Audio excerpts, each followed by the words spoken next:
At maraming beses ko naman po napatunayan, even doon sa sarili ko, nagamit ko naman siya. Basta marunong lang kayong umintindi at lumawak yung mga isipan nyo. Ano ba ang negative issue? Paano ba namin siya lalabanan? Paano ko ba iupos itong nangyayari?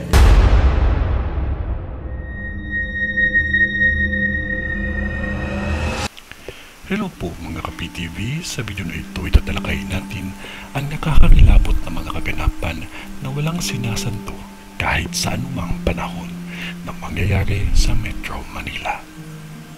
Pero kung ikaw hindi pa nakasubscribe sa aking channel, baka naman.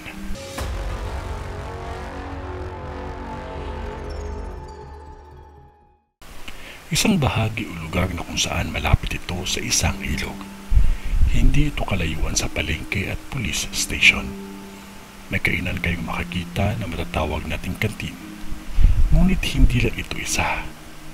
Papaalalahanan ko ang lahat na may nakita akong magiging biktima ng panghahalay. Ngunit hindi lang isa ang nagiging biktima dito. Nagiging laman ito ng balita dahil sa paulit-ulit na pangyayari. Maging maingat ang lahat. Ingatan ang mga anak ninyo, babae man o lalaki. Dahil sa vision ko wala itong sinasanto. Dahil sa halang na ang kanilang kaluluwa at wala nang kinakatakutan. Isang vlogger na nakatira sa syudad na ito ang nakikita ko naman na masasawi sa aksidente na may kinalaman sa kuryente. Hindi ito na agad na agapan kaya hindi na niya kinaya at nasawi ito.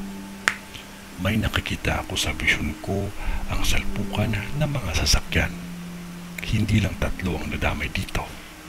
At may nakikita akong kulay red ang truck, ang kotse ay blue, at isang sasakyan pa na silver ang kulay, at 2 motor. Aksidente na kung saan may mga nasawi. Maging maingat sa pagmamaneho at pagpairali ng init at tapang pagdating sa kalsada at pagmamaneho. Isang bahagi ng lugar na ito na kung saan napakalaki ang sunog. Malapit o tapat lang sa kalsada ang sunog na ito na may kalapit na isang bodega o factory. Malawak at malaking sunog po ito. Maging maingat sa lahat ng bagay na magiging sanhi ng sunog. Kahit sa maulan pang panahon ay mangyayari lahat ng ito kung tayo ay hindi maging maingat. Huwag nating kalimutan ang manalangin palagi dahil Diyos pa din ang mas makapangyarihan sa lahat. Kahit pa sabihin na natural gift ang meron tayo, pakatandaan na ang gift na iyan ibinigay ng Diyos sa akin upang tayo ay bibigyan ng babala upang makapaghanda.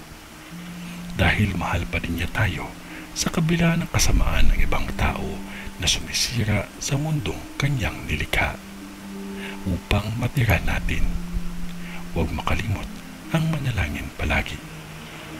Ito ay ang wish ni Madam sa Valenzuela.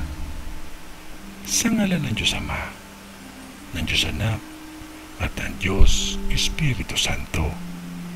Amen.